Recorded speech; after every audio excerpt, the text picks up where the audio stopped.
আসসালামু আলাইকুম। আজকে আমরা পদার্থবিজ্ঞান নবম দশম শ্রেণীর চতুর্থ অধ্যায়ের সবচাইতে ইম্পর্টেন্ট টপিক পড়াবো, যেটা পরীক্ষায় একদম আসে। বুলেট মারলেও মিস আছে, কিন্তু এই টপিকের ম্যাথ মিস নাই। সুতরাং যদি পারতে চাও তাহলে ভিডিওটা দেখো, ঠিক কিনা? আর তোমরা ক্লাসে মনোযোগ দাও, ঠিক কিনা? মুক্তভাবে পড়ন্ত বস্তুর ক্ষেত্রে শক্তির সংরক্ষণশীলতা নীতি। তাহলে প্রথমে আমাকে জানতে হবে শক্তির সংরক্ষণশীলতা নীতি কি, ঠিক কিনা? শক্তির সংরক্ষণশীলতা নীতি হইল শক্তির কোনো বিনাশ নাই, কি নাই? শক্তির কোনো ধ্বংস নাই। শক্তি কেবল এক রূপ থেকে আরেক রূপে পরিবর্তিত হয়। মহাবিশ্বের মোট শক্তি এক এবং অপরিবর্তনীয়। কি বলছি?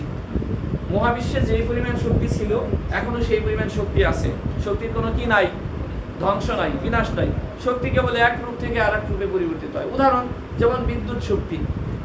বিদ্যুৎ শক্তি আমার বাসায় ঢুকলো, লাইটের মধ্যে যাই আসে আলোক শক্তিতে রূপান্তরিত হইল। ফ্যানের মধ্যে যাই আসে কি হইল? যান্ত্রিক শক্তিতে রূপান্তরিত হইল, ঠিক কিনা? আবার একটা ইলেকট্রিক চুলার মধ্যে যাই আসে তাপ শক্তিতে রূপান্তরিত হলো, ঠিক? তাহলে শক্তির কি কোনো বিনাশ আছে? এক রূপ থেকে আরেক রূপে গেছে না? তাহলে আজকে আমরা এই মুক্তভাবে পড়ন্ত বস্তুর ক্ষেত্রে শক্তির সংরক্ষণশীলতা আমরা দেখাবো তিনটা পয়েন্টে, যে সব পয়েন্টেই মোট শক্তি বা যান্ত্রিক শক্তি এক হয়। ওকে, তাহলে লেটস স্টার্ট। প্রথমে আমরা একটা চিত্র আঁকবো আজকে। চিত্রটা হলো যে এই হচ্ছে আমার ভূমি, ভূমি থেকে এই হচ্ছে একটা উচ্চতা। এখানে উচ্চতাটা আমি ধরি এইচ, কত? H metre. এইচ মিটার একটা উচ্চতা। এই যে নিচে বিন্দুটা আছে এইটা হচ্ছে ভূমি, এটাকে ধরি আমি সি বিন্দু।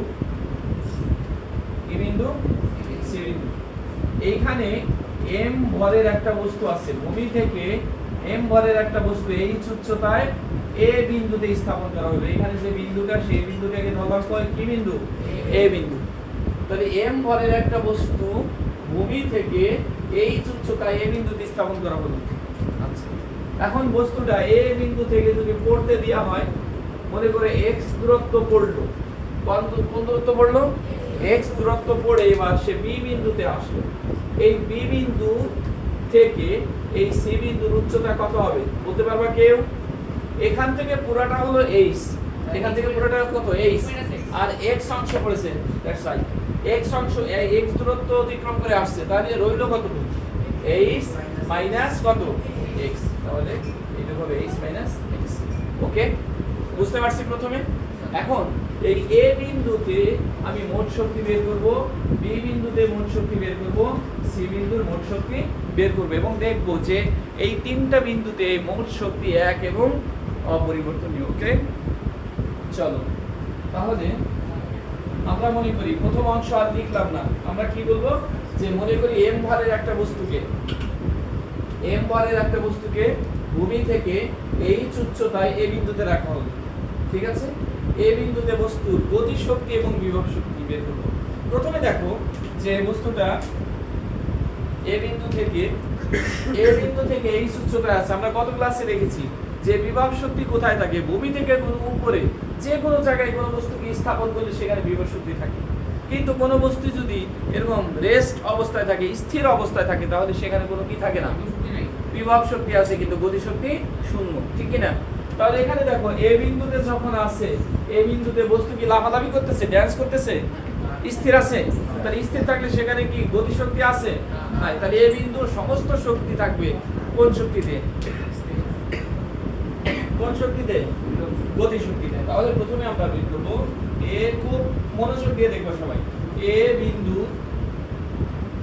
বিন্দুর বিভব শক্তি, এ বিন্দুর বিভব শক্তি হচ্ছে কত?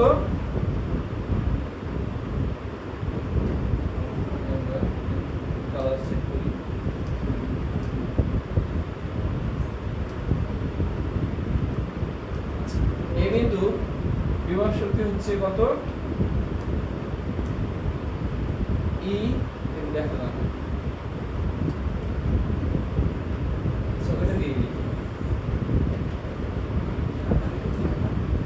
ই বিন্দুর বিভব শক্তি হচ্ছে ই পি সমান কত? এম জি জি আর উচ্চতা। বিভব শক্তি কি? বস্তুর ভর, অভিকর্ষ ত্বরণ এবং বস্তু ভূমি থেকে কত উচ্চতায় আছে তার গুণফল। তাহলে কত হবে? এম জি আর কত উপরে আছে? এস, ঠিক কি না? আচ্ছা, এ বিন্দুর গতিশক্তি কত? ই কে সমান কত? 0, ঠিক কি না? অতএব এ বিন্দুর মোট শক্তি, খেয়াল করো কথা বলো না, এ বিন্দুর মোট শক্তি কত হবে? ই এ সমান হবে গতিশক্তি প্লাস বিভব শক্তি। তাহলে গতিশক্তি কত? ই কে সমান 0 আর এটা কত? তাহলে এম জি এইচ প্লাস 0 মানে এম জি এইচ, ঠিক কি না? বুঝতে পারছি আমরা সবাই? এ বিন্দুর মোট শক্তি হবে কত? M G H. ওকে, এবার আসো, এ বিন্দু থেকে বস্তুটা বি বিন্দুতে গেছে। কোথায় গেছে? বি বিন্দুতে গেছে। এখন এই বি বিন্দুতে আমি মোট গতি শক্তিও বের করব, বিভব শক্তিও বের করব।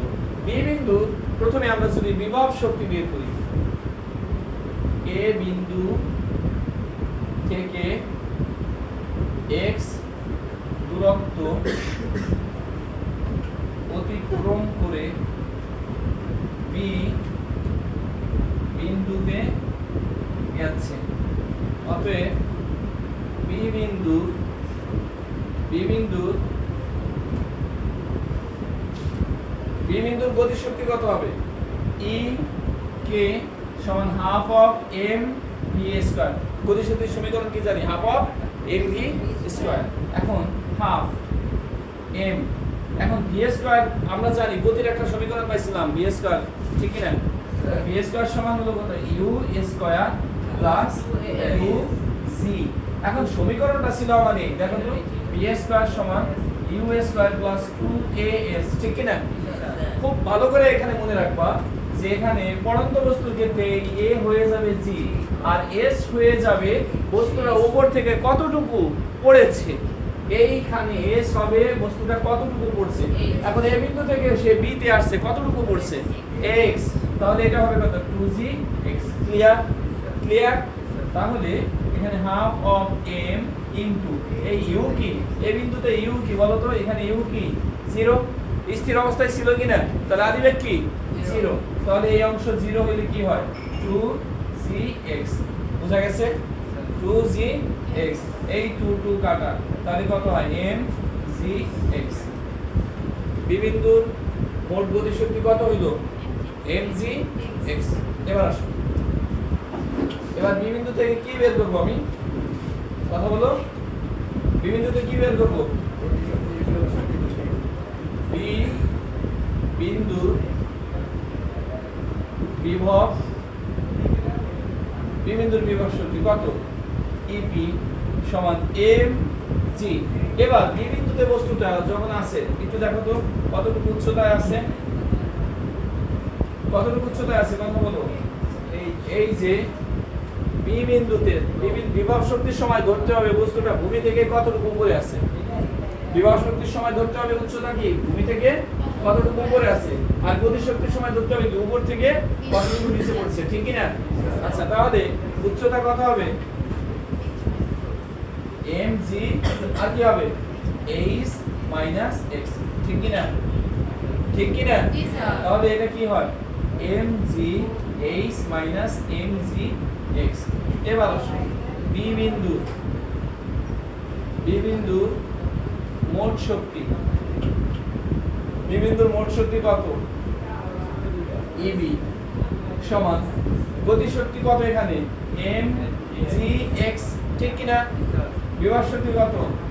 mgh minus mgx। এই mgx কাটা, তাহলে eb সমান হবে কত? mgh। বুঝতে পারছো? কত হবে? mgh। এবার দেখো তো এই বিন্দুর মোট শক্তি আর বি বিন্দুর মোট শক্তি সমান হইছে কিনা? এই বিন্দুর মোট শক্তি কত হইছে? কথা কয় না? mgh হইছে এই যে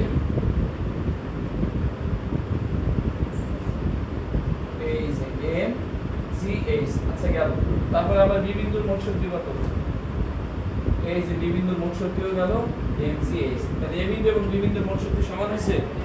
এবার আসো সি বিন্দু। এখন দেখো তো এখানে এই যে সি বিন্দু, এই সি বিন্দুতে এখানে কি বিভব শক্তি আছে?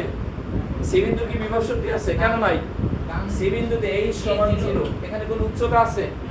ভূমিতে উচ্চতা আছে। তাহলে সি বিন্দুতে ভূমিতে কি নাই? বিভব শক্তি নাই। আর কোন উচ্চতায় সেখানে কি নাই? গতি শক্তি নাই। একটা নির্দিষ্ট উচ্চতায় সে যদি ফিক্সড অবস্থায় থাকে, স্থির অবস্থায় থাকে, তাহলে গতি শক্তি নাই। আর ভূমিতে কি নাই? বিভব শক্তি নাই। তাহলে ভূমিতে যখন বস্তুটা পড়বে, সমস্ত শক্তি কোন শক্তিতে রূপান্তরিত হবে? গতি শক্তিতে। তাহলে আমরা এবার বলবো অতএব সি বিন্দুর কি শক্তি? গতি শক্তি ইকে সূত্র কত? Half of M V square, half M V square কত? You square plus 2g। এক্ষেত্রেও দূরত্ব কত হবে? দূরত্ব কত দূরত্ব পড়ছে? h দূরত্ব টোটালটা পড়ছে না? তাহলে এটা হবে কত? h। এখন দেখো হাফ এম, এই অংশ কি 0 না? এই অংশ কত? 0 ইনটু 2g h, 2 কাটা, তাহলে কি হয়? m g h। আর সি বিন্দুর বিভব শক্তি কত? 0, ঠিক কি না? অতএব সি বিন্দুর মোট শক্তি কত হলো? বিন্দুর মোট শক্তি কত হইল? m g h। বুঝতে পারছো কিনা?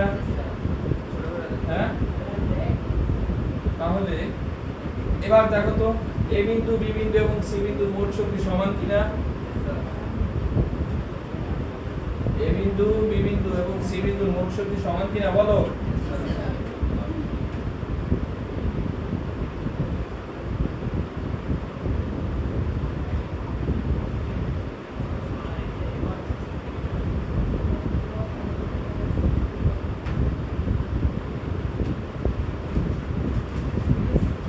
হইছে?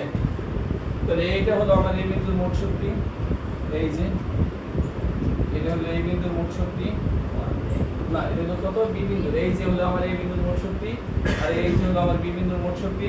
আর সি বিন্দু কোথায়? সি বিন্দু হলো এই সি বিন্দুর মোট শক্তি, এই যে, ঠিক কি না? কথা বলো, বুঝছো কিনা?